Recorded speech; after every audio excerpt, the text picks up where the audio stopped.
नमस्कार, मैं हूं नवजोत रंधावा। अन्न की बर्बादी के अर्थशास्त्र को आज हम समझेंगे। अक्सर बड़े बुजुर्गों के घर में आपने भी कहते हुए सुना होगा कि थाली में जूठन छोड़ना बुरी बात होती है, अन्न का अपमान होता है और ये ईश्वर का अपमान माना जाता है। और ये कितनी महत्वपूर्ण बात है, इसका अंदाजा आप फैक्ट से लगा सकते हैं कि हमारे देश में हर साल 92,000 करोड़ का खाना बर्बाद हो रहा है। सोचिए कि इस बजट में क्या कुछ हो सकता है। दर्जनों शहरों की सूरत बदल सकती है, लाखों लोगों के रोजगार का इंतजाम हो सकता है, हाईटेक सड़कों का नेटवर्क तैयार हो सकता है, स्कूल, कॉलेज, अस्पताल, स्पेस मिशन जैसे बड़े बड़े प्रोजेक्ट्स को अंजाम दिया जा सकता है।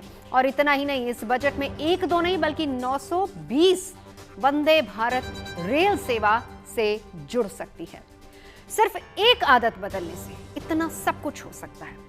संयुक्त राष्ट्र की रिपोर्ट कहती है कि हर साल औसतन एक भारतीय 55 किलो खाना बर्बाद कर रहा है। हर व्यक्ति अगर थाली में जूठन छोड़ने की आदत छोड़ दे तो हमारे देश में सालाना 92,000 करोड़ की सेविंग हो सकती है, करोड़ों लोगों का पेट भर सकता है। तो आज हम बात इसी मुद्दे पर करेंगे, भोजन की बर्बादी पर लगाम कैसे लगाई जा सकती है, दुनिया भर के देश इसे किस तरीके से नियम बनाकर लागू कर रहे हैं, हमारे देश में इस पर क्या कुछ है, कानून है भी या नहीं, क्या कुछ हो सकता है, इन तमाम पहलुओं पर आज हम बात करेंगे अपने खास मेहमानों से।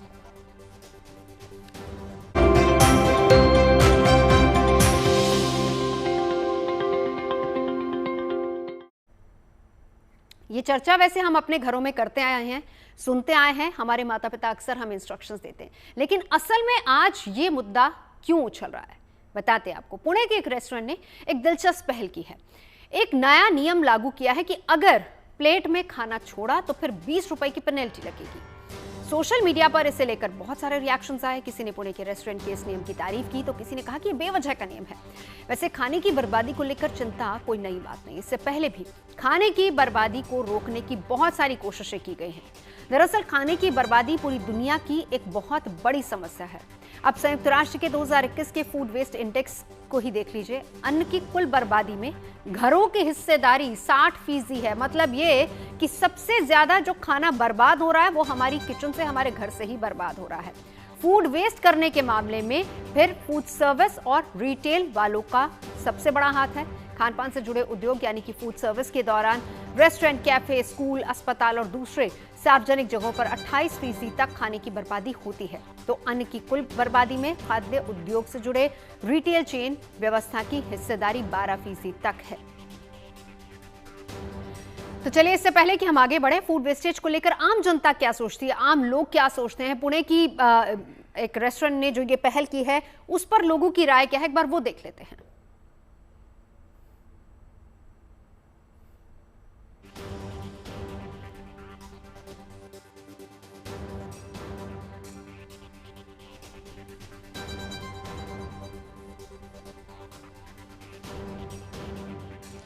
अक्सर जब हम किसी रेस्टोरेंट में अपने दोस्तों या रिश्तेदारों के साथ जाते हैं तो वहाँ पर कई बार ओवर ऑर्डर कर देते हैं, मतलब खाना आखिर में बच जाता है। पुणे के एक रेस्टोरेंट ने इस पर एक नई पहल की है। उसने कहा है कि अगर आप खाना ऑर्डर करते हैं और आखिर में खाना बचता है तो आपको 20 रुपये जुर्माना देना पड़ेगा। बिल्कुल अनोखी पहल है ये, और इस पहल के बाद सोशल मीडिया पर हलचल मच गई है, लोग इसके बारे में बात कर रहे हैं। हम भी इसी बारे में बात करने आए हैं। दिल्ली की शंकर मार्केट में हैं हम, जहाँ पर जो बड़े फूड स्टॉल्स हैं वो यहाँ मशहूर हैं, उनके लिए बहुत सारे लोग आते हैं। उनसे भी हम बात करने की कोशिश कर रहे हैं। हालांकि यहाँ पर एक प्लेट का दाम तय है, आपको प्लेट उतने ही दाम में मिलेगी, कम ज़्यादा की बात नहीं, लेकिन फिर भी हम लोगों से जानने की कोशिश कर रहे हैं, क्योंकि हर किसी ने कभी ना कभी ये सीन देखा है कि वो रेस्टोरेंट में बैठे हैं, खाना ऑर्डर किया और आखिर में खाना ज़्यादा हो गया, बच गया, यूँ कह के बर्बाद हो गया। सर, कई बार हम लोग किसी रेस्टोरेंट में जाते हैं, वहाँ खाना ऑर्डर करते हैं तो कई बार लास्ट में खाना बच जाता है। अब पुणे का एक रेस्टोरेंट है, उसने कहा खाना ऑर्डर करते हैं और आप खाने की बर्बादी करते हैं, अगर लास्ट में बचता है तो आपको 20 रुपये फ़ाइन भरना पड़ेगा। इस पहल को कैसे देखते हैं आप? ना, ये सही बात, ठीक है, ऐसा करना ठीक है। जितना खाएगा उतना मंगाएगा, वही ठीक है। आपको लगता है कि देश में खाने की बर्बादी बहुत ज़्यादा होती है? बहुत होती है। मैंने बहुत सारे मंगा लेता है, थोड़ा खा के फिर छोड़ के चला जाता है। वो सब नहीं होना चाहिए। दुनिया में भारत दूसरे नंबर पर है जहाँ पर सबसे ज़्यादा फूड वेस्टेज होता है। आपको लगता है कि उसे रोकने के लिए ये एक अच्छी पहल है कि भाई 20 रुपये फ़ाइन पड़ेगा? बहुत अच्छी कदम है, ये रखना चाहिए। जो खाना नहीं पाते हैं वो तो आराम से खुद ले जाएंगे ना। ये ये वेस्टेज से बचना है, बहुत सही कदम है ये। खाने की बर्बादी कैसे रोक सकते हैं हम? यही पेनल्टी लगा के तो आदमी समझेगा। सोशल मीडिया पे कई लोग लिख रहे हैं इसको लेकर कि भाई हमने खाना लिया, कहीं ऑर्डर किया और मान लीजिए खाना अच्छा नहीं बना है, तो उसमें हमारी क्या गलती? वो अलग चीज़ है, अब टेस्ट करके करिए, उसको टेस्टिंग पे लगाइए पहले। कई बार हम लोग खाना जब ऑर्डर करते हैं तो ज़्यादा हो जाता है, उसको हम फेंकना पड़ता है। फिर पुणे के एक रेस्टोरेंट ने कहा है कि अगर आप खाना फेंकते हैं, बचता है खाना आपकी प्लेट में, तो 20 रुपये फाइन लगेगा। ये ठीक है? ठीक है, बिल्कुल ठीक है। क्यों? जो बच गया उसको ले जाइए, पैक करके घर में खाइए, खाना वेस्ट तो नहीं होगा। कई बार लगता है कि रेस्टोरेंट हम लोग ओवर ऑर्डर कर देते हैं। नहीं, ओवर ऑर्डर तो नहीं, जितना ज़रूरत है उतना ही करता है। जब लोग नहीं खा पाते हैं तो कुछ ना कुछ तो बचता है। अधिकतर लोग ये मानते हैं कि फूड वेस्टेज तो होता है, लेकिन 20 रुपये का फ़ाइन लगाना कोई उपाय नहीं हो सकता। और अगर इसको आप उपाय मानते हैं तो ये सब जगह लागू करना इसको बहुत मुश्किल काम है। ज़रूरी है कि लोग खुद इस बात को समझें, इतने समझदार बने कि जितना खाना है प्लेट में उतना ही लेना है। कैमरामैन शैलेंद्र के साथ Manish Chaurasia, good news today, Delhi. वैसे देखिए, इसमें कोई दो राय नहीं है कि हमारी आदत भी हो जाती है कई बार, और ये संस्कार बचपन से ही बच्चों को दिए जाने चाहिए कि आप थाली में उतना ही भोजन लें जितना आप खा सकते हैं, क्योंकि अगर ज़्यादा भोजन होगा, अगर आप एक दो बार वेस्ट करेंगे तो आपकी आदत में शुमार हो जाएगा, जो कि भारत ही नहीं बल्कि दुनिया के बहुत से लोगों की आदत में शुमार है। उसका आंकड़ा हम आगे देंगे आपको। खास मेहमान हमारे साथ जुड़ चुके हैं, शैली हमारे साथ जुड़ चुकी है head national restaurant authority of India से। हमारे साथ डॉक्टर परमिंदर पाल सिंह कुछ ही देर में जुड़ेंगे, DSGMC से हैं। हमारे साथ डॉक्टर बीरपाल सिंह मौजूद है, फूड एंड एग्रीकल्चर एक्सपर्ट हैं, स्टूडियो में मेरे साथ हैं। किरण वर्मा हैं, फाउंडर हैं चेंज विद वन मील। आप सभी का बहुत बहुत स्वागत है। शैली, शुरुआत आपसे करूंगी। ये जो फूड वेस्टेज है और उसके बाद जो पुणे के रेस्टोरेंट ने कहा कि आप अगर वेस्ट करेंगे तो हम 20 रुपए फाइन लगाएंगे, आप इसको किस नजरिए से देखती हैं? अगर आपको लगता है ये सही है तो क्या इससे हम लोगों की आदत बदल पाएंगे? जी नमस्कार। पुणे वैसे ही मशहूर है, काफी सेंसिटिव लोग रहते हैं यहाँ पे, रिस्पॉन्सिबल सिटीजन्स पुणे के समझे जाते हैं। उसी हिसाब से अगर आप रेस्टोरेंट में जाते हो, ओवर ऑर्डर करते हो, बहुत सारा खाना वेस्ट होता है। ये मद्देनजर रखते हुए मुझे लगता है कि ये जो कदम उठाया उन्होंने कि 20 रुपए का एक जुर्माना भरना पड़ेगा अगर आप ज्यादा ऑर्डर करके फिर खाना फेंक देते हो, तो मुझे लगता है कि ये बिल्कुल सही है। और 20 रुपया कुछ ज्यादा कीमत नहीं है, बट इससे जो अवेयरनेस क्रिएट करने की उनकी कोशिश है कि फूड वेस्टेज के बारे में बात होनी चाहिए, डिस्कशन होना चाहिए, और इसके बारे में एक अवेयरनेस क्रिएट होनी चाहिए कि आपको जितना चाहिए उतना ही मंगाइए, क्योंकि फूड अगर अफोर्डेबल है तो आप ओवर ऑर्डर कर रहे हो, ज्यादा मंगा रहे हो, ये बात गलत है। इस चीज को वो हाईलाइट करना चाहते हैं, जो मुझे लगता है एक बहुत ही कॉन्शियस डिसीजन है। और एज ए रेस्टोरेंट एसोसिएशन हम इस डिसीजन का बिल्कुल वेलकम करते हैं। बिल्कुल आप वेलकम करते हैं। तो क्या आपको ये नहीं लगता कि फिर ये हर रेस्टोरेंट में लागू होना चाहिए? क्योंकि अगर हम आदत बदलना चाहते हैं, लोगों की खाने को बचाना चाहते हैं, तो अच्छी पहल है, तो क्यों ना शुरुआत की जाए। एज ए रेस्टोरेंट ओनर आप क्या समझती हैं? देखिए, पुणे में जो ट्रेंड है, हम अभी देख रहे हैं कि काफी सोलो ईटर्स है, सिंगल आदमी या सिंगल फीमेल आके डाइनिंग करते हैं। काफी रेस्टोरेंट्स में आप पुणे में पाओगे कि उन्होंने पोर्शन साइजेस छोटे कर दिए, सिंगल सर्व के हिसाब से कर दिए कि एक आदमी रोटी सब्जी मंगा के उतना ही पोर्शन खाए कि वेस्टेज ना हो। फिर उसका प्राइस भी उस डिश का उस हिसाब से कम रहता है। ओके, तो पुणे में ये ट्रेंड वैसे ही बहुत ज्यादा है सोलो ईटर्स का। ओके, तो उस हिसाब से रेस्टोरेंट्स भी तो ये स्टेप ले रहे हैं कि अफोर्डेबल भी करके दे रहे हैं, पोर्शन साइज भी छोटा करके दे रहे हैं, उसमें से भी बचा तो पार्सल लेके जाइए और हमारे यहाँ पे खाना वेस्ट हुआ। देखिए, एसडीजी में, इंडिया के एसडीजी में इरेडिकेशन ऑफ हंगर, ये हमारा आई थिंक 12वां या 13वां एसडीजी है। तो we are still struggling to get rid of hunger. तो उस हिसाब से फूड वेस्टेज तो अगर कंट्रोल होता है तो दैट्स अ वेरी, ये बहुत जरूरी है, क्योंकि हमने जो आंकड़ा दिया, देखिए उससे कितना कुछ नहीं हो सकता देश की तरक्की में। अगर हम अपनी एक आदत को बदल लें तो हम देश की तरक्की में भागीदार हो सकते हैं। बीरपाल जी, अब आपके पास आते हुए जरा सा हमारे दर्शकों को समझाइए, क्योंकि यहाँ पर आदत बदलने की जरूरत है। लोगों को यह समझाने की जरूरत है कि आप अगर एक आदत बदलेंगे तो आप देश की तरक्की में कितना बड़ा योगदान देंगे। जो एक किसान फसल उगा रहा है, कितना खर्च आता है, जरा उसका एक आंकड़ा अगर आपके पास हो तो हमें हाँ, बताइए। देखिए ये आपने बहुत अच्छा, मैं तो आपको बल्कि इसके लिए बहुत ही धन्यवाद देना चाहूँगा। आज आपने इतना अच्छा टॉपिक चुना है, क्योंकि हमारे देश की देखिए, मैं सबसे पहले संयुक्त राष्ट्र की रिपोर्ट का यहाँ रेफरेंस देना चाहूँगा कि 2022 में संयुक्त राष्ट्र की एक रिपोर्ट आई थी। उसमें उन्होंने ये बताया था कि इंडिया में प्रतिवर्ष 7.8 लाख करोड़ टन अन्न बर्बाद हो रहा है। और वो यदि हम इसको प्रति व्यक्ति निकाल लें तो ये प्रति व्यक्ति हमारे देश में एक आदमी प्रति वर्ष 55 किलो अनाज बर्बाद कर रहा है। और यदि हम इसी बात को प्रतिदिन कहें तो 135 ग्राम प्रतिदिन एक आदमी बर्बाद कर रहा है। ये आंकड़ा बढ़ चुका है सर। हाँ, अभी हम लेटेस्ट आंकड़ा देंगे आपको। अच्छा ठीक है, लेकिन मैं ये कहना चाहूंगा कि यदि हम इसी आंकड़े को, इतने ही आंकड़े को यदि हम रुपए में कन्वर्ट करें तो 92,000 हजार करोड़ रुपए हम प्रतिवर्ष बर्बाद कर रहे हैं। यदि हम इसको ही बचा लें, इतने ही बचा लें, तो ये भी एक बहुत बड़ी सेविंग है। तो लोगों को ये भी पता होना चाहिए ना कि इतना अन्न जब एक किसान पैदा करता है उसका अपना खर्च कितना होता है, कितना पैसा लगा के अनाज पैदा किया जाता है, कितनी मेहनत लगती है, वो भी एक डिटेल दीजिए हमें। हाँ देखिए, मैं बताना चाहूंगा आप लोगों को यहाँ पे कि यदि एक व्यक्ति, एक किसान मतलब पूरा 1 किलो गेहूं पैदा करता है, मैं पानी की बात बताना चाहूंगा आपको यहाँ पे, बाकी तो इनपुट बहुत सारे हैं।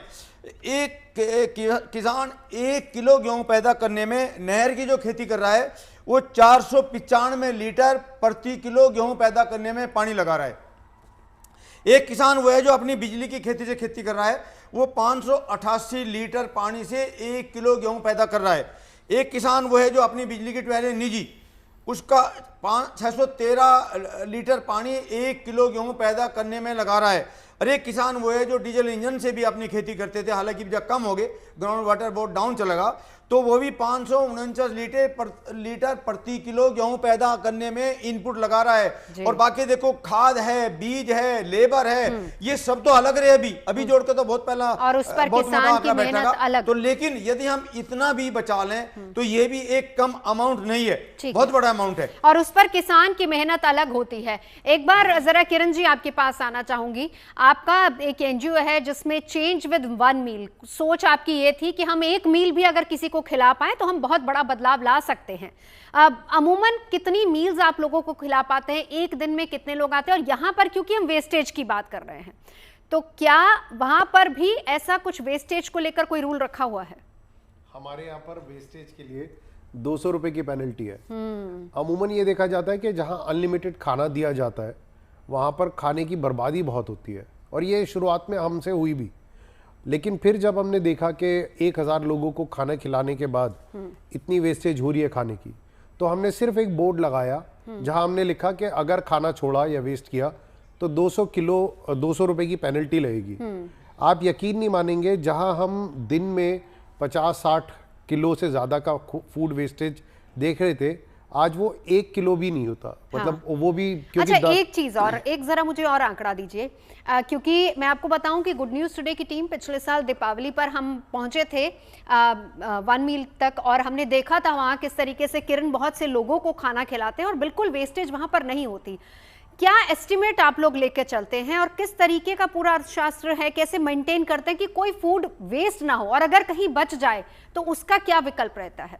लगभग मैं मोटा मोटा बता दूं, 1000 लोगों को खाना खिलाने के लिए लगभग आपको 150 किलो के करीब सब कुछ, अनाज, चीनी, चावल, दाल, सब कुछ मिला के लगभग 150 किलो का लगता है। अगर आप ये सोचिए कि हम जो एक प्रति व्यक्ति 55 किलो खर्च कर रहे हैं, अगर वो सिर्फ 3 लोग भी खाना वेस्ट ना करे साल में, तो इमेजिन उसकी वजह से 1000 लोग हर रोज खाना खा सकते हैं। बिल्कुल। और उसकी वजह से कॉस्ट भी कम होगी, क्योंकि जितनी कम वेस्ट होगी उतनी ज्यादा डिमांड हम सप्लाई पूरी कर सकते हैं, और गैप कम होगा डिमांड और सप्लाई का, और कॉस्ट कम होगी। तो गरीब आदमी के लिए पहुंच से बाहर जो चीजें हैं खाने की, वो उनको मुहैया की जा सकती है। ठीक है, चलिए मैं लौटती हूँ आपके पास। अब संयुक्त राष्ट्र की रिपोर्ट के कुछ आंकड़े आपको बता देते हैं। तो इस रिपोर्ट के मुताबिक सालाना हर भारतीय औसतन 55 किलो खाना बर्बाद कर देता है, और इस हिसाब से भारतीय परिवारों की अगर बात की जाए तो सालाना 7.81 करोड़ टन से ज्यादा का अनाज बर्बाद हो रहा है। अंदाजा लगाइए कि हम जो खाना छोड़ते हैं अगर वो पूरे भारत के खाने के साथ उसको मिला दिया जाए तो आंकड़ा कहां तक पहुंचता है। तो खाना बर्बादी के मामले में भारत के पड़ोसी देशों का हाल क्या है वो भी जानना बहुत जरूरी है, क्योंकि यहाँ पर दुनिया के हंगर इंडेक्स की भी हम बात कर रहे हैं। हम बता रहे हैं कि फूड वेस्टेज के मामले में दुनिया के कौन कौन से देश कहां पर हैं। चीन की अगर हम बात कर लेते हैं तो प्रति व्यक्ति सालाना औसतन 76 किलो खाना वहां पे बर्बाद होता है। पाकिस्तान, जहां की हालत वैसे ही खराब है, लेकिन तंगहाली के इस दौर में भी उस मुल्क में सबसे ज्यादा 130 किलो खाना बर्बाद हो रहा है। और दुनिया भर से आर्थिक मदद मांगने वाले इस देश में सालाना 3.7 करोड़ टन खाने की बर्बादी है। बांग्लादेश पर चलते हैं, जहां पर 1.41 करोड़ टन। अफगानिस्तान, जहां पर 52.29 lakh ton. Nepal 28.31 lakh ton. Sri Lanka 16.56 lakh ton और भूटान 15,000 टन से भी ज्यादा खाना हर साल बर्बाद कर रहा है। तो फूड वेस्टेज के मामले में भारत ही नहीं बल्कि दुनिया के तमाम देश यहां पर हैं। एक रिएक्शन वीरपाल जी इसी पर आपसे। अब यहां पर देखिए, तमाम वो देश हैं जो कि डेवलपिंग कंट्रीज हैं। हम डेवलप्ड कंट्रीज की बात इसलिए नहीं कर रहे क्योंकि उनका नंबर बहुत पीछे जाता है। तो क्या ये माना जाए कि जो विकसित देश हैं वहां पर इस तरह की पॉलिसीज, रूल्स, हालांकि कुछ देशों की पॉलिसी रूल हम आगे बात करेंगे, इतनी अच्छी बन गई है कि वहां पर फूड मैनेजमेंट को लेकर ज्यादा जोर दिया जा रहा है? देखियो, मैं आपको बताना चाहूँगा, आप जनरली पहले, अब हालांकि अभी भी है, आप गुरुद्वारे में चले जाइए, गुरुद्वारे में एक नोटिस लगा हुआ है, कृपया उतना ही खाना लीजिए जितना आपको खाना है, वेस्ट ना जाए। दूसरे काफ़ी मंदिरों में भी लिखा हुआ है। और कुछ लोग पहले जो शादी ब्याह होते थे लोकल में, पहले लोग उनको खाना सर्व करते थे, लेकिन अब क्या है, टेबल लगा देते हैं, सेल्फ सर्विस है, ताकि आप उतना ही खाना लें जितना आपको आवश्यकता है।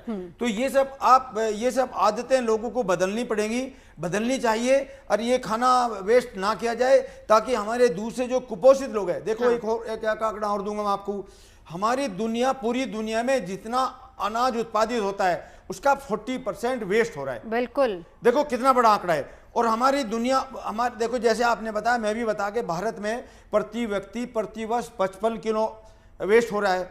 चाइना में 59 kg है, अमेरिका में 64 kg है, पाकिस्तान में आपने बताया 130 kg है। तो ये लोगों को, जितने भी डेवलपिंग कंट्रीज है, इनको ज़्यादा सोचने की आवश्यकता है, ताकि हम जितने भी हमारे कुपोषित लोग हैं या जो भूखे सो रहे हैं, उनको भी तो भोजन चाहिए ना। बिल्कुल, ये पैसा अगर बचता है, शुरुआत में हमने यही जिक्र किया था कि ये पैसा बचता है तो ये कहां इस्तेमाल हो सकता है देश की तरक्की के लिए। अब एक हकीकत और आपको बता देते हैं, नेशनल हेल्थ सर्वे के जो आंकड़े हैं वो क्या कहते हैं, उस पर भी नजर डालिए। भारत में हर रोज करीब 90 करोड़ लोग भूखे सोते हैं। अंदाजा लगाइए, 19 करोड़ लोग, माफी चाहूंगी, 19 करोड़ लोग भूखे सोते हैं।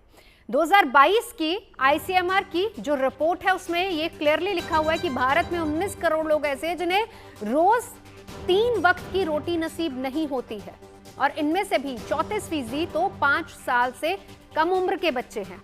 और ग्लोबल हंगर इंडेक्स की बात की जाए तो 2024 की रिपोर्ट में भारत 127 देशों की सूची में 105वें स्थान पर है और उसे गंभीर श्रेणी में रखा गया है। एक बार किरण आपके पास आते हुए, शायद ये आंकड़े आप बहुत अच्छे से इसलिए समझ सकते हैं क्योंकि यहीं से आपने 1 मील अ डे का संकल्प लिया था।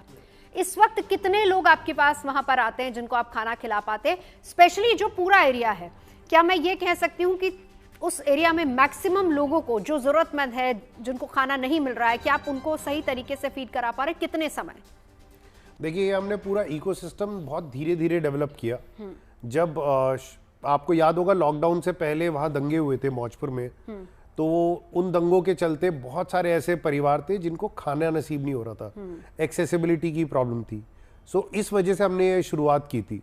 लेकिन धीरे धीरे करके जब हमने देखा कि लोगों को खाना मुहैया करा रहे लेकिन वो वेस्ट कर रहे हैं, क्योंकि ये हमारे कल्चर के अंदर है कि हम खाने को उतनी इज्जत नहीं देते जितनी हम किताबों में पढ़ते हैं।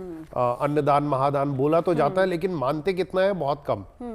और वहां जब हमने देखा तो हमने कहा कि एक बहुत कल्चरल शिफ्ट करना जरूरी है, क्योंकि हर रोज अगर 1000 लोग हमारे यहाँ खाना खा रहे हैं, जो कि अब शायद 1200-1300 के करीब हो गए हैं, अगर सिर्फ 1 चम्मच भी खाना एक व्यक्ति बचाए तो उसकी वजह से शायद 20-50 लोग खाना खा सकते हैं, अगर वो सिर्फ 1-1 चम्मच भी वेस्ट कम करे तो मुझे ये लगा कि जिस तरीके से हम खाना दे रहे हैं उस तरीके से उसको सामने रिसीव भी किया जाना चाहिए। बिल्कुल, मैनेजमेंट उसका अच्छा। बीरपाल जी ने बड़ी अच्छी बात कही कि एक समय ऐसा होता था कि हमारी शादी ब्याह में लोग खुद सर्व किया करते थे। मतलब आप लोग पंगत में बैठ जाते थे और सर्विंग होता था ताकि उतना खाना दिया जाए कि वेस्ट ना हो। लेकिन अब सिस्टम क्योंकि बदल गए हैं, लोग अपनी तरह से लेते हैं, पर यहाँ पर अपनी जिम्मेदारी भी बहुत बड़ी हो जाती है। परमिंदर जी भी हमारे साथ जुड़ चुके हैं, लेकिन उससे पहले आपको एक और चीज बताते हैं। गुरु नानक के उपदेशों पर चलते हुए श्री गुरु रामदास जी ने 24 घंटे लंगर की परंपरा की शुरुआत की थी, जिसका मकसद ये था कि कोई भी व्यक्ति भूखा ना सोए। देखिए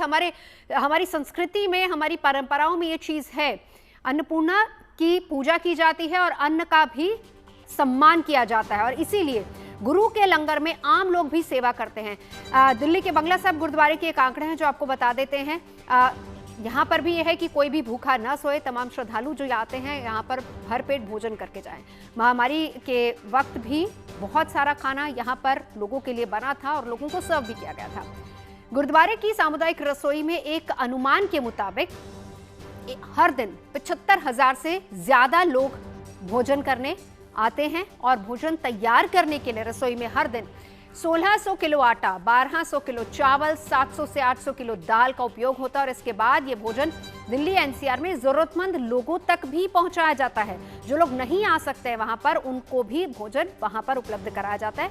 और एक सामान्य थाली में जैसे चावल होता है, रोटी होती है, घी होता है, दाल होती है, और इसके अलावा हर दिन जो भी सब्जी अवेलेबल होती है उसमें वो होता है। तो खाना पकाने और जो खाना वितरण की प्रक्रिया है उसमें तकरीबन जो गुरुद्वारे के सेवक होते हैं वो तो रहते ही हैं, लेकिन इसके अलावा आम लोग भी जाके वहां सेवा कर सकते हैं।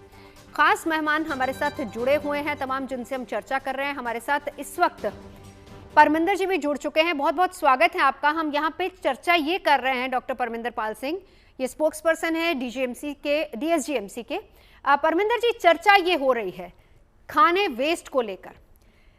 एक व्यक्ति अगर खाना जी फॉर्मर स्पोक्स पर्सन जी, अगर एक व्यक्ति खाना वेस्ट करता है और उसका पूरा आंकड़ा कहां तक जाके पहुंचता है, हम अगर उस पूरे डेटा को कलेक्ट करें तो देश की तरक्की में, अगर हम इतना सा खाना भी बचा लेते हैं तो हम देश की तरक्की में बहुत बड़ी हिस्सेदारी दे सकते हैं। आप लोग किस तरीके से, क्योंकि देखिए गुरुद्वारा किचन एक इतनी बड़ी कम्युनिटी किचन है। यहाँ पर मैंने बंगला साहब की बात की, अगर हम श्री हरमंदिर साहब की बात करेंगे वहां तो इससे भी ज्यादा होता है। कैसे इस चीज को सुनिश्चित किया जाता है, किस तरीके से चीजें मैनेज की जाती हैं कि अन्न का एक भी दाना वेस्ट ना जाए? देखिए, जो लंगर की प्रथा है वो गुरु नानक साहब से शुरू हुई है, और इसका सबसे बड़ा जो कारण है वो यही है कि जो लोग किसी कारण से जो भूखे हैं या जो यात्रु हैं, जो यात्रा करते हुए गुरुद्वारे में दर्शन के लिए आए हैं, उनको वहां पर आसानी से लंगर प्राप्त हो सके। तो लंगर की ये प्रथा कई चीजों को लेकर के एक साथ हमें जोड़ती है। ये एक पंक्ति के अंदर बैठ के जहाँ सामाजिक भेदभाव, वर्ण और जाति के भेदभाव को तोड़ती है, वहीं ये सबको बराबर एक जैसा जो सामान्य जो भोजन है वो लंगर के रूप में सबको प्रदान करती है।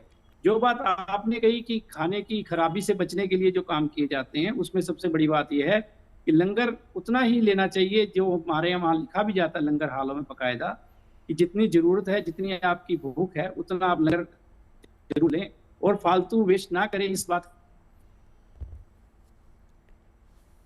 जी चलिए, मैं लौटती हूँ आपके पास, आप अपनी बात रखिएगा। शैली हमारे साथ मौजूद है। चलिए, हम गुरुद्वारे की और कम्युनिटी लंगर जो होते हैं उसकी चर्चा करेंगे, लेकिन इसके अलावा आप क्या समझते हैं, क्योंकि अगर हम ठीक है, ये आंकड़ा जो दिखाता है उसमें यह है कि घरों में सबसे ज्यादा वेस्टेज होती है और फिर उसके बाद रेस्टोरेंट्स का नंबर आता है। क्या जिम्मेदारी बनती है as a restaurant association owner, मैं आपसे जानना चाहूंगी, क्या अब वक्त नहीं आ गया है कि इसको, लोगों की इस आदत को सुधारने के लिए रेस्टोरेंट ओनर्स की तरफ से भी कदम उठाया जाए? पुणे ने एक रेस्टोरेंट ने 20 रुपए का जुर्माना लगाने की बात कही है। इसके अलावा और क्या कुछ होना चाहिए? जी बिल्कुल। रेस्टोरेंट की तरफ से पहली चीज तो ये होनी चाहिए कि उन्होंने छोटे पोर्शंस देने की या हाफ पोर्शंस देने के ऑप्शंस रखने चाहिए। ये पहली बात है। दूसरी बात, अगर हम काफी अपस्केल जो रेस्टोरेंट्स होते हैं उनमें पार्सल सेवा का ऑप्शन नहीं होता है कि आप बचा हुआ खाना पार्सल नहीं करके ले जा सकते हो। तो ये भी मुझे लगता है कि चेंज होना चाहिए रेस्टोरेंट्स अच्छा, की तरफ इसमें से। एक चीज और ऐड ऑन कर देती हूँ शैली, एक चीज और इसमें, क्योंकि जो पार्सल सर्विस है ना, आपने कहा बहुत सारे रेस्टोरेंट में नहीं, अग्री होनी चाहिए वहां पर, लेकिन बहुत सारे रेस्टोरेंट ऐसे भी कहते हैं कि अगर आप बचा हुआ खाना पार्सल करके ले जाना चाहते हैं तो उस पर आपको एक्स्ट्रा चार्जेस लगेंगे। क्या इस पर रेस्टोरेंट्स को सोचना चाहिए?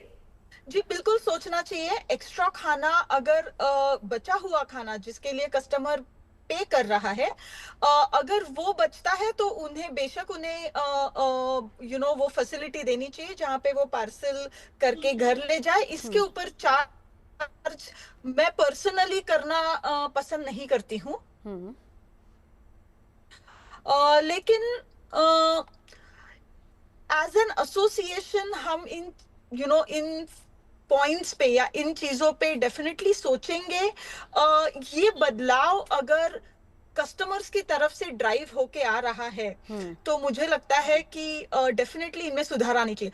दूसरी एक चीज जो रेस्टोरेंट्स ने करनी चाहिए, इसकी वो अपना प्रमाण लिख दे मेनू पे कि इसमें भाई आपको 200 ग्राम सब्जी आती है या 250 ग्राम आती है या ये 1 किलो का पोर्शन आता है।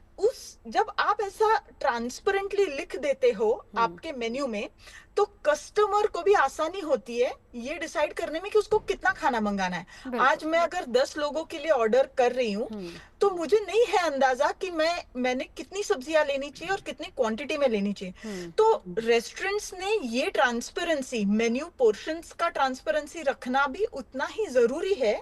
बिल्कुल। और प्राइसिंग जो आप उसके जो पैसे लेते हो कस्टमर से, वो भी उस हिसाब से कम ज्यादा रखने की फ्लेक्सिबिलिटी होनी चाहिए। बिल्कुल, मैं लौटूं आपके पास एक बार, इसी पर मैं लौटूंगी, अपनी बात पूरी कीजिए के बाद एक बार किरण इस पर कुछ कहना चाह रहे हैं। हाँ किरण बताइए। तो मैं शैली आपको ये फोटोग्राफ दिखाना चाहता हूँ, ये पता नहीं आप देख पा रहे हैं नहीं देख पा रहे। ये 28 दिसंबर को मैंने फोटोग्राफ खींची थी एक रेस्टोरेंट में जब मैं केरला से आ रहा था। तो यहाँ ब्रेकफास्ट करते वक्त एक बड़ी सभ्य फैमिली, क्योंकि हर एक मेन्यू पे ग्रामेज लिखी होती है जैसा आपने अभी बताया, वहाँ ग्रामेज होने के बावजूद एक 5 लोगों की फैमिली ने इतना खाना वेस्ट किया। लेकिन उसी दिन जब मैं दोपहर को यहाँ दिल्ली पहुँचा फ्लाइट पकड़ के, तो ये 1000 गरीब लोगों की वेस्टेज है, एक थाली भी पूरी नहीं भरी। तो ऐसा नहीं है कि अगर आपको पता है ग्रामेज कितनी है तभी भी आपको खाना, it is all about culture.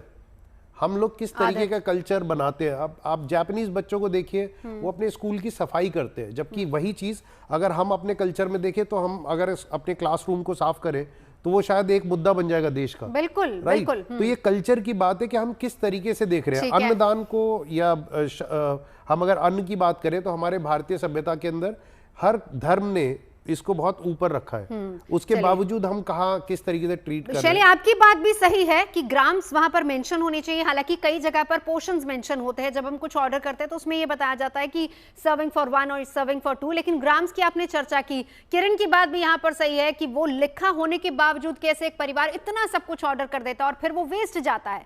तो क्या ये हमारी आदत बन चुकी है और इस आदत को हम कैसे सुधार सकते हैं? एक बार परमिंदर जी के पास जाना चाहूंगी। परमिंदर जी, सवाल अधूरा रह गया था कि गुरुद्वारा जहां पर इतनी बड़ी संख्या में लोगों को भोजन कराया जाता है, लंगर कराया जाता है, वहां पर भी इस बात को सुनिश्चित किया जाता है कि अन्न का एक भी दाना वेस्ट ना जाए।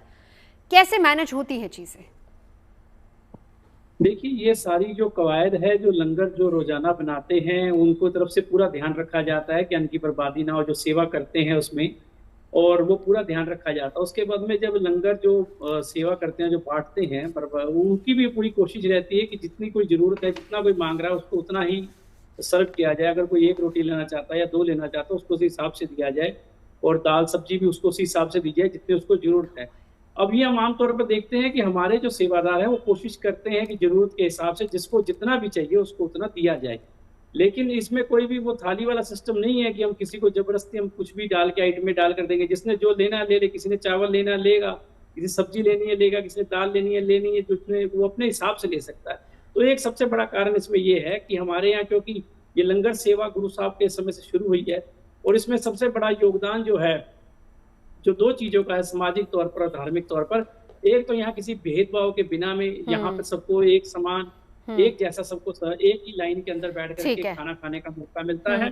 और साथ ही उसकी अन्न की बर्बादी को देखने के लिए हमारा जो सिस्टम है पूरा वो बहुत चौकस है और उसके ऊपर ध्यान रखता है कि कोई ऐसी वेस्टेज ना जाए। उसके अलावा लंगर हाल में भी हम लोग अपनी तरफ से लिख कर भी लगाते हैं कि जितना जरूरी है उतना ही लें, वेस्ट ना करे, थाली छोड़े ना। फिर भी हम समझते हैं कि 2% 3% होता है कि कहीं ना कहीं लोग छोड़ जाते हैं, पर ज्यादातर जो श्रद्धा के साथ लंगर खाते हैं वो पूरी अपनी थाली साफ करके खाना खा के पूरा। हाँ, क्योंकि वहां पर एक ये भी परंपरा है, बिल्कुल ये एक ये भी परंपरा है कि नॉर्मली जब खाना आप खा लेते हैं, लंगर आपका फिनिश हो जाता है, तो वहां पर बर्तन भी आप खुद ही धोते हैं, तो इसलिए लोग इस बात को सुनिश्चित करते हैं कि खाना जो है वो बिल्कुल वेस्ट ना जाए। तो चलिए अब हम ये भी जान लेते हैं कि दुनिया भर में खाने की बर्बादी को रोकने के लिए कदम क्या क्या उठाए जा रहे हैं, तो किन किन देशों में कौन कौन से नियम लागू हैं, एक बार उस पर भी हम नजर डाल लेते हैं, फिर चर्चा को आगे बढ़ाएंगे। चीन की अगर बात की जाए, और यहाँ पर चीन वो मुल्क है जहां पर जिसका आंकड़ा हमने दिया था फूड वेस्ट इंडेक्स 2024 में, प्रति व्यक्ति सालाना चीन में 76 किलो खाना वेस्ट होता है। तो चीन 2021 में फूड सेफ्टी वेस्ट लॉ वहां पर बना था, जिसमें ऑनलाइन ज्यादा खाने वाली सामग्री पर प्रतिबंध है और इसके तहत बचे हुए भोजन के लिए रेस्टोरेंट पर जुर्माना लगता है। फ्रांस की बात कर लेते हैं। 2016 में सुपरमार्केट पर बिना बिके खाने को फेंकने या नष्ट करने पर प्रतिबंध लगा दिया गया था और उन्हें इसे चैरिटी और खाद्य बैंकों को दान करने के लिए मजबूर किया गया था। जापान की बात करते हैं। Food loss and waste reduction promotion act वहां पर लागू है। 2030 तक फूड वेस्ट को 50% कम करने का लक्ष्य वहां पर रखा गया है।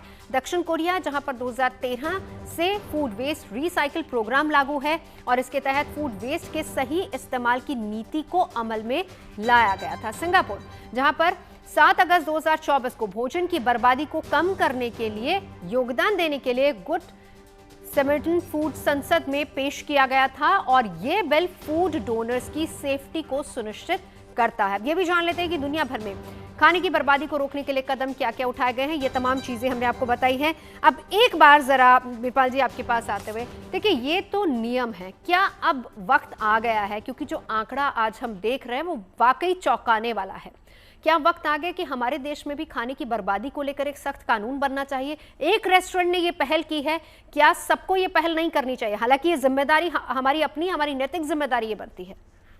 नहीं, देखिए जैसे कि आपने कहा है, बहुत अच्छी बात है ये जो भोजन की बर्बादी है ये तो रोकनी बहुत ज़रूरी है, क्योंकि फर्स्ट प्राइमरी स्टेप यदि हम लेंगे, जैसे उसको उत्पादित करने में हमने कितना इनपुट लगा है, हमारा कितना खर्चा लगा है, कितने पैसे लगे हैं, कितना एनर्जी लगी है, कितने लोग उसमें एम्प्लॉय हुए हैं, कितना हम टोटल प्रोडक्शन करने में, मतलब मार्केट में लगाने में कितना हमने खर्च किया है।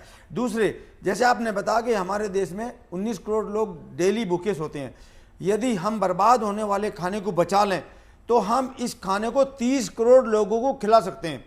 इससे क्या होगा, हमारा जो हंगर इंडेक्स है 105 है वो भी घटेगा, मतलब वो भी ऊंचे स्थान पर आएगा, और जो हमारे लोग भूखे सो रहे हैं वो भी भूखे नहीं सोएंगे। और फिर मैं एक बात खासकर रेस्टोरेंट वालों को अपनी तरफ से कहना चाहूँगा, कोई इम्पोज नहीं है लेकिन मेरी एक सलाह है। नहीं, आप सलाह दे सकते हैं, शैली हमारे साथ है, सुन रही है। यदि हम अपने रेस्टोरेंट के गेट पर ये लिखें कि बचा हुआ खाना रात में 11 बजे फ्री में वितरित किया जाएगा, तो मेरे हिसाब से जितना भी खाना बचेगा, और जितने भी लोग बेचारे फुटपाथ में हैं या उस जगह पड़े हैं जो भूखे सो रहे हैं, वो आएंगे, आपका खाना लेंगे, उनके पेट में जाएगा, वो भी हेल्दी बचेंगे, उनका बहुत अच्छा सजेशन है। बहुत सारे देशों में ऐसा होता है और वो इसलिए भी होता है कि अगले दिन वो ये सोचते हैं कि खाना खराब हो जाएगा, फेंकने से बेटर ये है कि रात में 11 या 12 बजे जो भूखे लोग हैं उनको दे दिया जाए। एक रिएक्शन चली इस पर आपका? बिल्कुल, क्या ये पॉसिबल हो सकता है? डॉक्टर बिरपाल सिंह के कहने से बिल्कुल सहमत हूँ।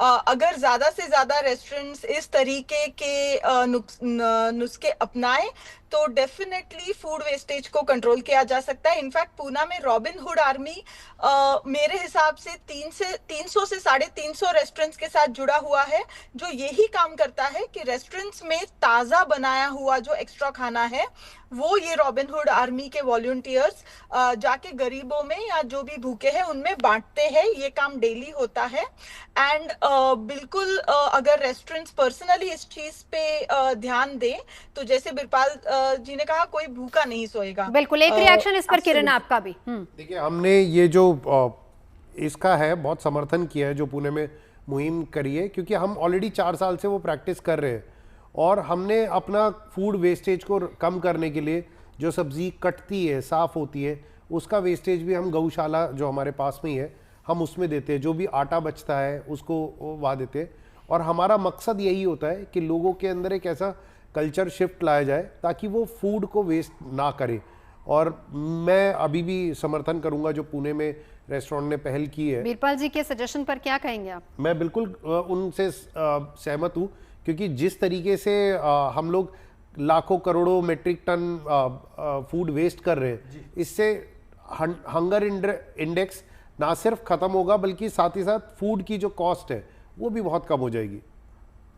बिल्कुल। अब परमिंदर जी, एक बार आपके पास आते हुए, जब हम गुरुद्वारा साहब जाते हैं, लंगर खाते हैं, बहुत सारा लंगर बच भी जाता होगा, उसको आप कैसे मैनेज करते हैं? किस तरीके से वो मैनेज होता है?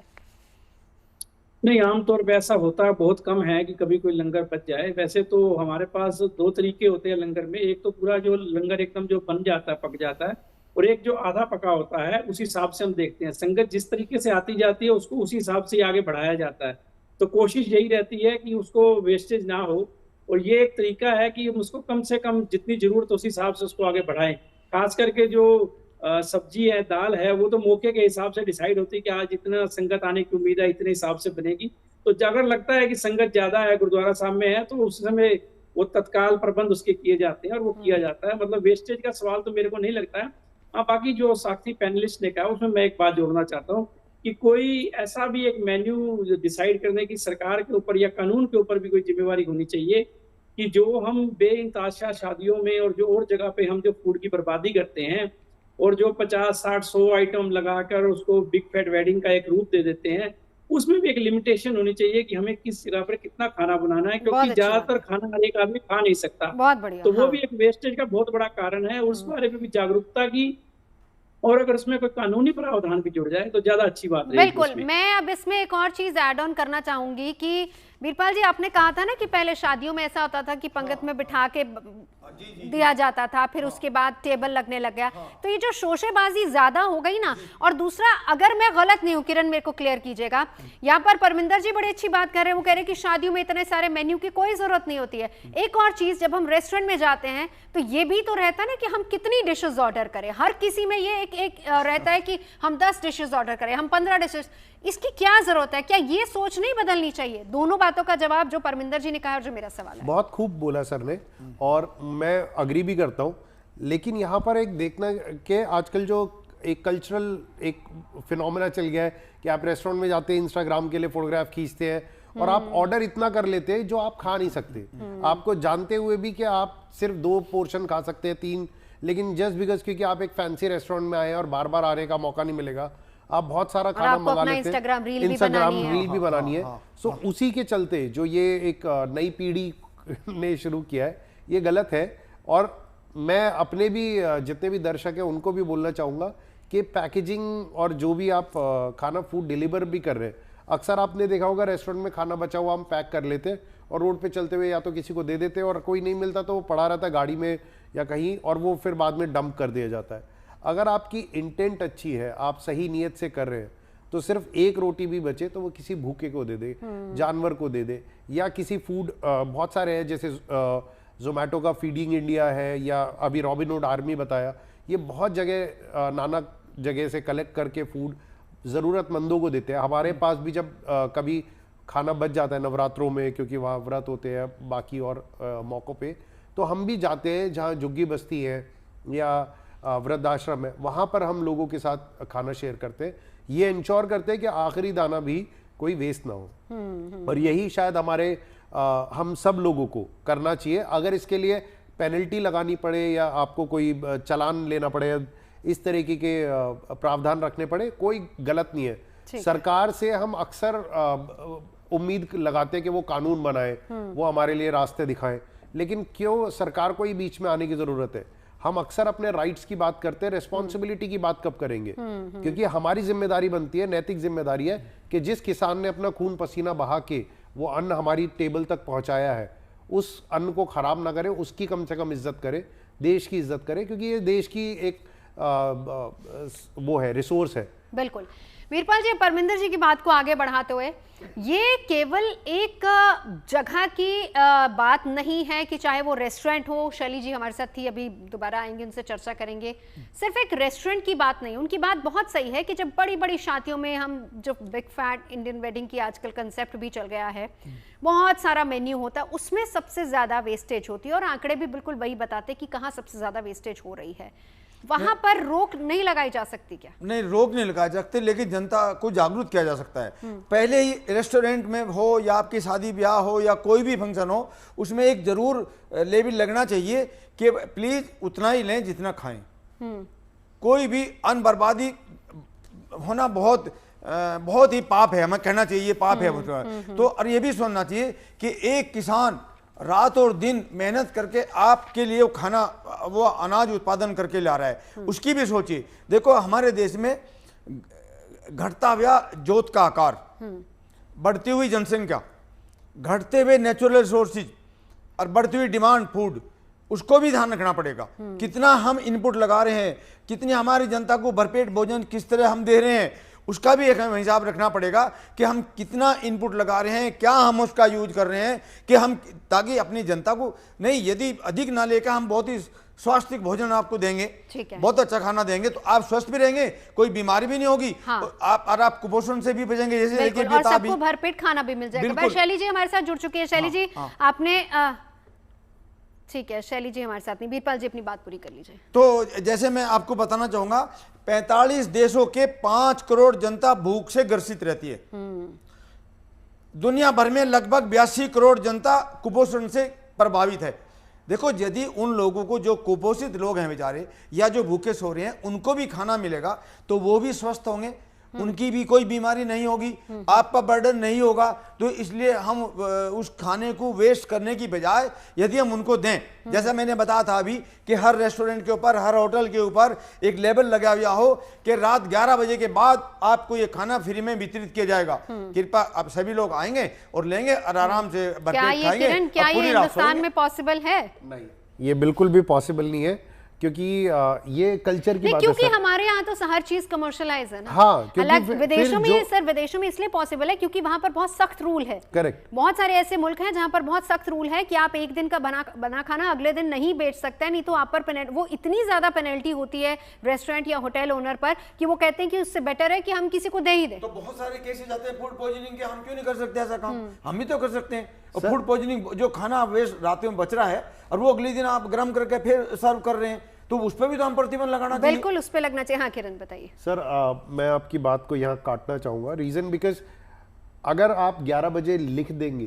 11 बजे नहीं, 12 बजे ले लो, 1 बजे ले लो, आप जैसे भी आपका कोई भी एक टाइम ले लीजिए। रेस्टोरेंट बंद होने का जो समय है, आपके रेस्टोरेंट बंद होने का जो समय है, या आपकी फूड स्टॉल जो है वो बंद होने का समय, वो खाना अगले दिन ट्रांसफर की बजाय उसी दिन खप जाए, लेकिन वो भी गलत है। रीजन क्योंकि वो लोग बिजनेस कर रहे हैं, और वो अगर ये चीज लिख देंगे तो लोग जो 10 बजे आने वाले हैं खाने वाले, वो 12 बजे तक वेट करेंगे ताकि फ्री में खाना नहीं। मिल लेकिन जाए। इस पे फिर एक मैं काउंटर करूंगी, इस पे जाहिर सी बात है जो जरूरतमंद होगा वही वहां पर रुकेगा। हाँ। अब कोई भी जो अफोर्ड कर सकता है वो तो वहां पर फ्री में खाने के लिए नहीं रुकेगा। 12 बजे क्यों आएगा वो? नहीं, मैंने ऐसा बहुत बार देखा है, और मैं पिछले 6 साल से हम लोग खाना खिला रहे हैं, तो मैंने भी देखा है कि चेंज विद वन मील पे भी ऐसे भी लोग आते हैं जो सक्षम है, जो आत्मनिर्भर है, और वो उनको पैसे की जरूरत नहीं है। सक्षम भी आ जाए, उनके पेट में तो जा रहा है खाना। हाँ, सर नहीं सर, एक मिनट, लेकिन यहाँ पर देखिए, हम यहाँ पर वो 19 करोड़ लोगों की बात कर रहे हैं। बिल्कुल, जो बिना खाए भूखे जो सो रहे हैं, हम उनकी बात यहाँ पर कर रहे हैं। जो सक्षम है वो तो इजीली खा सकता है। अब ये 1 मील अ डे की बात क्या है? 10 रुपए की मील कोई भी अफोर्ड कर सकता है, 5-5 रुपए की मील कहीं पे भी मिल रही है, और बहुत अच्छा खाना होता है। ऐसा नहीं वेट ही नहीं करेगा उस बात की, ऐसा नहीं है किरण।